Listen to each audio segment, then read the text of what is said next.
Growing cannabis outside can save you money and get you massive yields, but only if you do it right. Today, we're breaking down everything you need to know to make it work.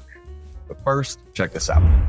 We want you to come on over and join us at realdgc.com. I wanted to remind you all, membership is free, guys. We have a great growing community over there for real. Check out these groups. You can go on over there to ask a grow question, hang out and grow talk, throw down some memes. We have 4,000 active growers over there. No censorship. Realdgc.com. Membership is free. Come on over and hang out. Step up and become a producer. Get those grower dividends. You'll see what I'm talking about. Check out realdgc.com. Get grow strong, yo. Let's do this, Scotty. Growing weed outside is fun and easy and affordable. Yes, but it's quite different than growing it inside. You've got inside you're playing Mother Nature. Out here you are interacting with Mother Nature, right? Yeah, 100% you're interacting. There's more things that you can, you don't have within your control, if you will. You're not, full on in control of the weather, pest pressures. But let's start with the first point here. Kind of want to be able to pick some of the right genetics for where you're at, your environment. Some plants grow huge. Yeah. They're more sativa-esque. Others are short and squat. So knowing and even going into smell. Yeah, with the right genetics, man, I think you got to pick, there's ones that are going to grow, whether you grow something that's short or whether you grow something that's super sativa and tall. Sometimes you want to keep them under that fence. There's lower, some of them stink a little bit more than others. All the weed's going to smell. Dude, that is so true. This is a hard one that you might not be, unless you're getting a clone from a friend and they know, but there can be, I'm giving a stink factor of some can be at a 2 or 3, and that doesn't mean they're bad smoke. And some just scream, man. I have neighbors coming home 4 houses down being like, oh yeah, thumbs up, it's smelling good. Thumbs up. You got cool neighbors, man. We have a guy that composts horse manure 20 feet from the greenhouse, and that didn't work. I still got complaints. So yeah, be cognizant of that. Man, the best defense is a good offense. Hopefully you got some cool neighbors. And I used to, when I did have cool neighbors, they're like, hey man, I'm going to share. We got plenty here.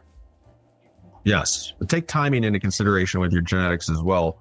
As far as some flowering strains can flower for 90 days. Some do great at 60 days. Auto flowers, maybe you should consider even shorter at times. So look at your flowering times, and when you know that your frost on average comes, maybe you want to get a farmer's almanac and start checking some of that stuff out. Is farmer's almanac for real, or is it just It's one of those things that has worked and you're impressed, How do they know that back then? I don't know. I always thought it was more like getting tarot cards read or something, but it's more accurate than that, huh? I like that he puts the hard T on tarot. Yeah. It's like a carrot, but it's a card, man. All right. Come on, let's go to the next one. Point 2. Yes. Yes, sir. Plant size and stealth growing tips. For one, growing outside. A lot of places I know where they legally let you grow outside. It has to be out of view.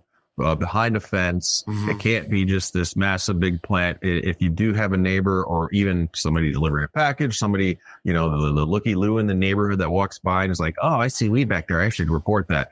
So you got to be careful with that. Yes.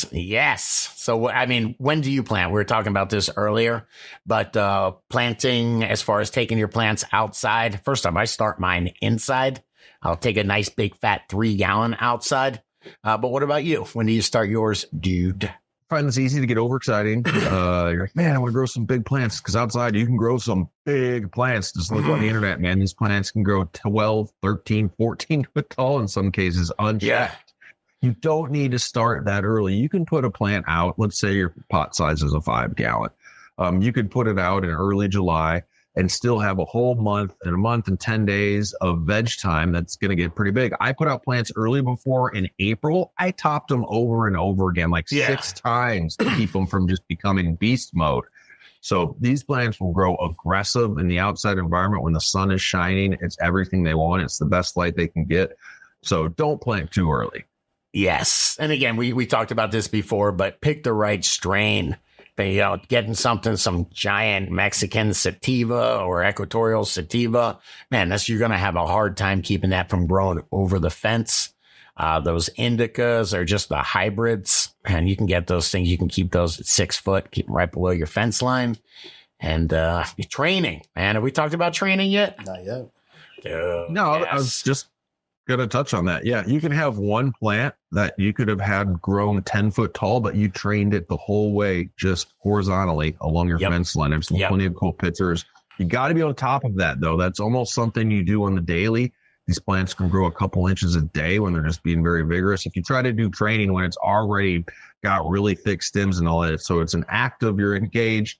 Maybe you have everything you needed already set to tie down points, pieces of bamboo shoved in the ground that you keep having your top, a miracle stem go along. Yep. Yeah, you can take that top and just turn it sideways and have it grow a bunch of little tops all down the row. Or you can just straight up top it and grow 6 or 7 giant beast colas that are each 4 or 5 foot tall. This is, I mean, if you have plant count wherever you're growing, I mean, this is a good way to grow one beast by training it over and over. So I dig on that. You can get a lot of weight outdoors, guys. Just quick hit, man. Like if you got a big, good plant, you should be able to be pulling some pounds if you want. You know, it depends on what size you go to. Sorry, man. Look at this smile. This is a smile because a couple years ago, an inspector showed up at my house. And for once, I wasn't breaking any laws, man. I was like, come check out my 6 plants. And they were the size of large commercial washing machines. Okay. But he couldn't say anything. Yeah, it was cool, man. All right, let's talk a little bit about the nitty-gritty growing. Watering outdoors. Are you going to be there every day? How far away is it from your spigot? Is it 100 feet away? Is it a pain in the butt behind? You know, you got to think ahead of it. Do you need irrigation? Are you containers outdoors you talking about? Or are you talking about fortifying some soil and putting them in the ground? Because man, you got the soils to battery. It is a pain in the ass. You've seen people trekking water to their grow or trying to run a 2,000-foot garden hose. Doesn't work as good as you'd think. No. And so for me, my plants were within reach of the spigot, luckily 10 feet away. I grow in containers, minimum outside. I'm typically doing 20 to 30 gallons. Now, this is all depends on your style. Maybe you want to put a couple cute 3 or 5 gallons right on your deck. One good thing about smaller containers that you can move around, weather fronts coming through, maybe you're going to get a freeze, but then I've got, you know, outside you can have a freeze, but then the next 2 weeks are great again. So avoiding that, you know, having your plants that if you could tuck them away or cover them up or move them is a really good thing for containers. But if you do go in ground and amend it, nothing beats a root zone in ground, right? It can do whatever. And as well as a watering needs will go down a bit for a plant planted in ground. Sure. It's got a big battery for all that water. Man, I'm trying to think, sometimes I'd have to run water. You know, I have a bamboo nursery in Florida. When we have to run water thousands of feet, we will use poly pipe. You can this is for somebody that's doing it in the woods behind their house or something like that. You can get 500-foot rolls of 1-inch poly pipe. And it's a heck of a lot cheaper and a lot more pro than trying to put a bunch of garden hoses together. And that's the way. And you can just put drippers right into them. That's what I would do if I had to go really far out and keep the plant watered. I like it. One last tip on nutrition. Inside, I don't bring in compost. I don't even bring in worm castings much anymore. I'm a fairly inert cocoa grower. Sometimes you bring in pests with those components, organics and compost and everything outside. It just fits. I'm going to amend in a big old batch of compost. I'm going to put some different nutrients. I want to be able to go have your water only waterings, have nutrition in my soil. And another tip on this, outside, you don't always control the rain. So if it rains for 4 or 5 days and you have an inert media and it's wet and you're still trying to add nutrition to it, you get in a tricky situation of being able to add nutrition because it's already soaked. So I like amended mixes. What do you got? You got the Grow Dot Grin?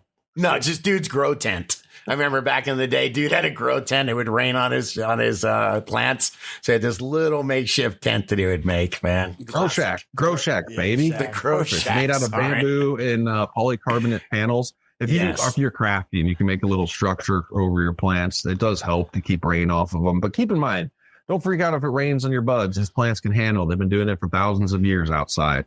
So you'll be all right. Yes. It does feel terrible when it's just storming. Your plants are getting blown up. You know, I was addicted to the radar. I could predict hail. I'd be out there, but like, it's coming. When you're a grower, we mentioned the Fall Farmer's Almanac earlier. pay more attention to the weather than anything. Sure. When you have stuff outside relying on it. So guys, grow outside. Nothing's beautifuler than is beautifuler. Did I make that up or did that work? Most beautifulistic, I think. Hey, flowers in the sun, hanging out in the outside grow, even just, breaking the stoner stereotype. You have a little party on your back patio and you got a couple autos rocking. It starts a great conversation. Absolutely. Absolutely. Hey, one thing just about the soil is not all soils are the same. I have poorly drained soil here that's essentially ground up rock. In Florida, a lot of times we're growing in straight up sand. So just evaluate that. And then you want to make soil that holds moisture, holds water, and is able to hold nutrient. So, we don't have to get into a soil building course here, but just make sure that you've got a nice, airy, nutrient rich soil to grow in outside. Keep it going on. Keep it growing on. Let us know your style. Hey, guys, this is a little bit early. Like I said, don't get too excited and start seeds or anything just yet. You can wait. You'll have massive plants unless you live on some acreage and you want to grow trees. I give you a thumbs up. Start right now as you're hearing this. But let us know your style, guys. Do you guys grow outdoors? Like I said, it's a great way. You don't have to pay for lights. You don't have to manage the environment. And have you had success? I've had success and I've had failure with different things like bud rot that can come your way. Yeah, sure does taste good, though. I mean, something about outdoor weed just has a little something different to it, doesn't it? I mean, they even have a category called sun grown at the Cowboy Cup one year. Like, it'd be like, okay, this is all sun. I mean, I get it. So, yeah. It's quite different, right? Terroir. Yeah. Love it. Give us a comment below. Let us know your grow style. All right. Come on. You like this video? Yeah, give us a comment, dude. You're taking my line, man. Hit the like button, smash the subscribe button, and check out the other couple videos YouTube is recommending.